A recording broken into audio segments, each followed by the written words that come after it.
आज हम लोग शुरू करेंगे क्लास 12 के केमिकल काइनेटिक्स चैप्टर का पार्ट 2। पार्ट 1 हम लोग पिछले क्लास में डिस्कस किए थे, जिसमें मैंने बताया था कि रेट ऑफ रिएक्शन क्या होता है, उसे रिप्रेजेंट कैसे करते हैं। आज हम लोग पढ़ेंगे factors affecting rate of reaction.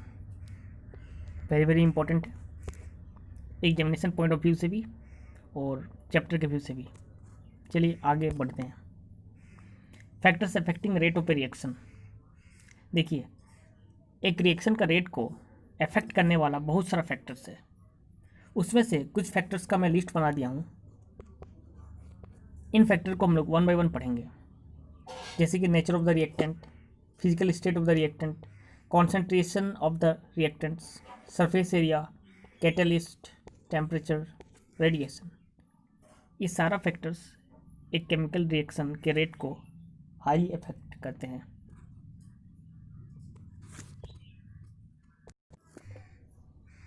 तो इसमें से जो सबसे इम्पोर्टेंट है वो फैक्टर है concentration of the reactant and temperature. Class 12 में इन दो फैक्टर्स का डिटेल में डिस्कशन है। वन बाय वन करके हम सभी को पढ़ते हैं। Nature of the reactant.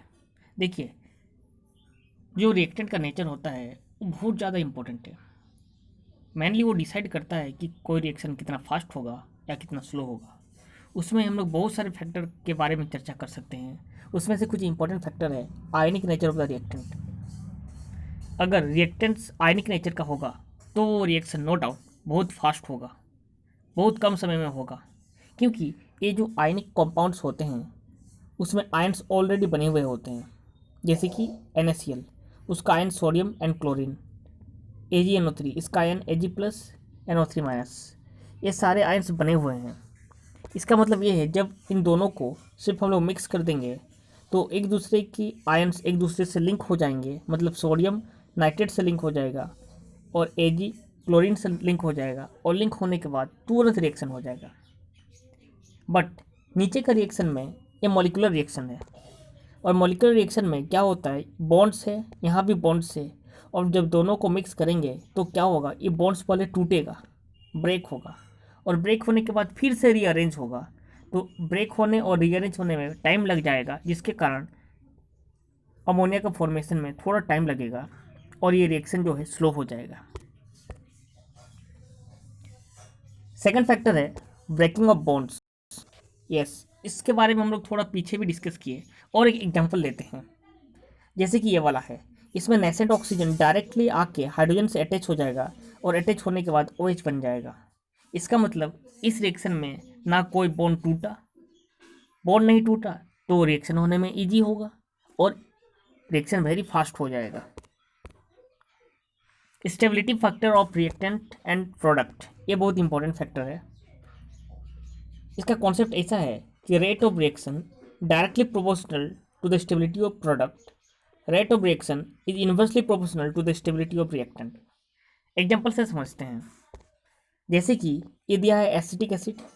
Acetic acid जैसे रिएक्ट करेगा सबसे पहले ये आयन्स बनाएगा, और ये आयन जैसे बना, ये आयन हाईली अनस्टेबल है।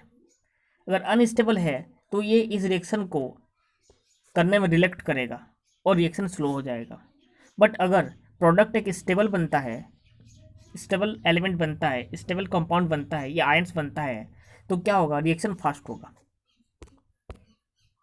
Physical state of the reactant. Yes, जो भी गैसियस स्टेट में होता है और या लिक्विड स्टेट में होता है as compare to solid state, उसका रिएक्शन बहुत फास्ट होता है। एग्जाम्पल से क्लियर हो जाएगा। जैसे कि ये आयोडीन गैसियस स्टेट में है, यहाँ आयोडीन सॉलिड स्टेट में है, तो नीचे वाला रिएक्शन फास्ट होगा, क्योंकि गैसियस मॉलिक्यूल्स का डिग्री ऑफ फ्रीडम बहुत ज़्यादा होता है, जिसके कारण रिएक्शन फास्ट हो जाता है। कॉन्सेंट्रेशन ऑफ द रिएक्टेंट, ये बहुत इंपॉर्टेंट फैक्टर है। इसके बारे में तो हम लोग बाद में बहुत डिटेल्स में चर्चा करेंगे, पर अभी हम लोग थोड़ा सा जानेंगे। जैसे कि rate of reaction is directly proportional to the concentration of the reactant. इसका मतलब ये होता है जब कॉन्सेंट्रेशन इंक्रीज हो जाता है the number of molecules increases which causes the intermolecular collision more per unit time, hence rate of the reaction is increased. ये कॉन्सेप्ट है अगर कॉन्सेंट्रेशन ज़्यादा होगा तो कोलिजन ज़्यादा होगा, और कोलिजन ज़्यादा होने से रेट ऑफ रिएक्शन बढ़ जाएगा। बट ये बहुत ही पिक्यूलियर बिहेवियर रिप्रेजेंट करता है। इसका मतलब कॉन्सेंट्रेशन रेट को कैसे इफेक्ट करता है, ये बहुत ही स्ट्रेंज है। कभी भी कंसंट्रेशन बढ़ाने से रेट ऑफ रिएक्शन इंक्रीज होगा, तो कभी कभी हम लोग देखेंगे कॉन्सेंट्रेशन बढ़ाने से रेट ऑफ रिएक्शन डिक्रीज होगा, और कभी कभी देखेंगे कॉन्सेंट्रेशन इंक्रीज करे या डिक्रीज करे, रेट ऑफ रिएक्शन पर कोई इफेक्ट नहीं पड़ेगा। तो इसको हम लोग पढ़ेंगे ऑर्डर ऑफ रिएक्शन के अंदर, जो कि चैप्टर में आगे हम लोग डिस्कस करेंगे। ये जो ऑर्डर ऑफ रिएक्शन है, यही डिसाइड करता है कि कोई रिएक्शन में कॉन्सेंट्रेशन उसके रेट पर इफेक्ट करेगा या इफेक्ट नहीं करेगा। ठीक है, आगे बढ़ते हैं। हाँ, कॉन्सेंट्रेशन को समझाने का एक अच्छा तरीका है। जैसे कि मैं बोला rate is proportional to concentration, तो इस चीज़ को मैं इससे भी रिप्रेजेंट कर सकता हूँ। कैसे? जैसे कि ये एक पंखा है, कोयला का चूल्हा का यूज़ तो हम लोग किए होंगे, अगर नहीं भी किए होंगे तो देखे होंगे। तो जैसे ही इसमें हवा किया जाता है, जैसे ही हवा किया जाता है, ऑक्सीजन यहाँ से घुसता है और अंदर में रखा हुआ जो कोल सब है, इस कोल के साथ रिएक्शन करता है, और जिसके कारण ये जलता है। तो जैसे हम लोग यहाँ पर फैन करना चालू कर देंगे, इस जगह पर फैन करना चालू कर देंगे, पंखा चलाना चालू कर देंगे, more and more oxygen gas यहाँ एंटर करेगा, और ज़्यादा ऑक्सीजन गैस एंटर करने से इसका जो फ्लैम है ये ऊपर तक चलेगा। कहाँ तक जाएगा? ऊपर तक चलेगा। इसका मतलब क्या है? जब हम लोग पंखा नहीं कर रहे थे तो कॉन्सेंट्रेशन ऑफ ऑक्सीजन मॉलिक्यूल कम था, जिससे कि रेट ऑफ रिएक्शन यानी कि बर्निंग धीरे धीरे हो रहा था, और जैसे ही हवा करना चालू किए पंखे से तो रेट ऑफ रिएक्शन इंक्रीज हो गया। क्यों? क्योंकि कॉन्सेंट्रेशन ऑफ ऑक्सीजन मॉलिक्यूल्स भी इंक्रीज हो गया। चलिए आगे बढ़ते हैं।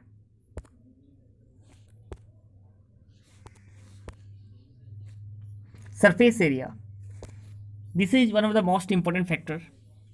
एग्जाम्पल लेते हैं, जैसे कि ये लकड़ी का एक बड़ा सा ये बड़ा लकड़ी है, इसको हम लोग आग में जलाने की कोशिश करेंगे तो देखेंगे कि जलेगा नहीं, और जलेगा भी तो बहुत टाइम लगेगा।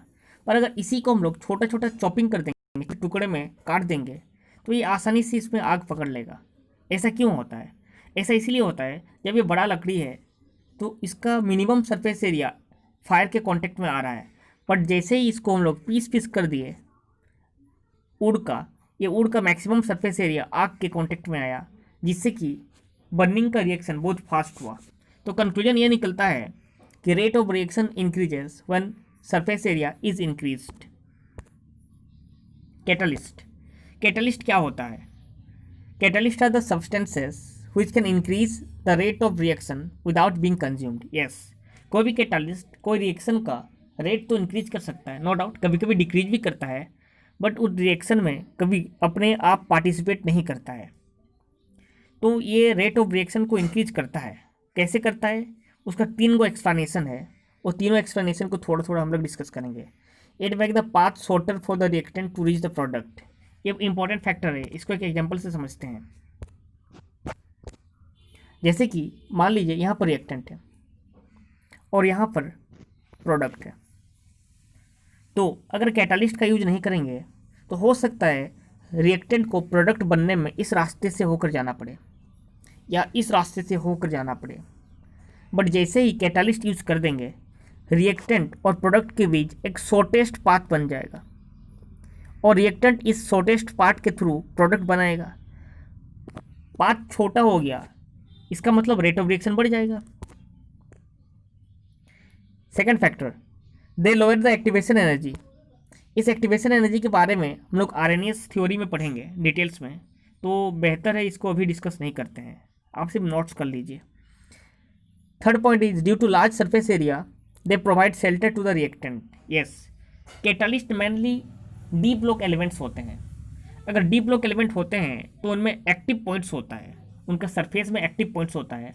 उन एक्टिव पॉइंट्स में दे एब्जॉर्ब रिएक्टिंग सब्सटेंसेस, यानी रिएक्टिव सब्सटेंस को अपने में एब्जॉर्ब कर लेते हैं, और जब एब्जॉर्ब कर लेते हैं तो they easily react with each other, और इसीलिए रेट ऑफ रिएक्शन इंक्रीज हो जाता है।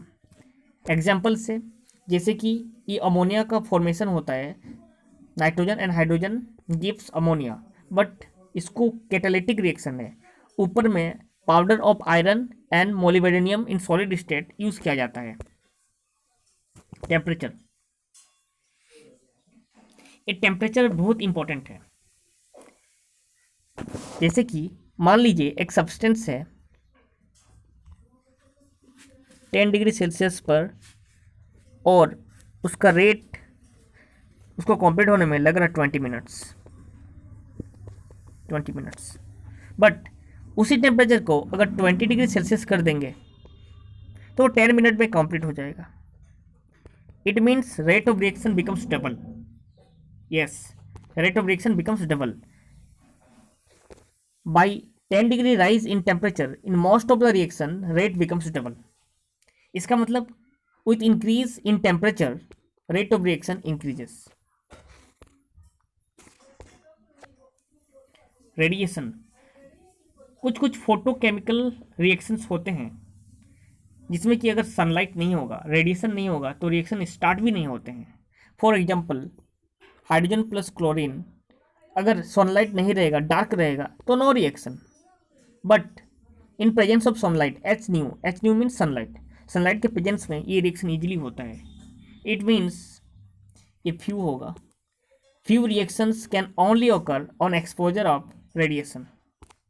This is the last factor. और इस तरह से हम लोग जितने भी फैक्टर था सबको थोड़ा थोड़ा करके डिस्कस कर लिए।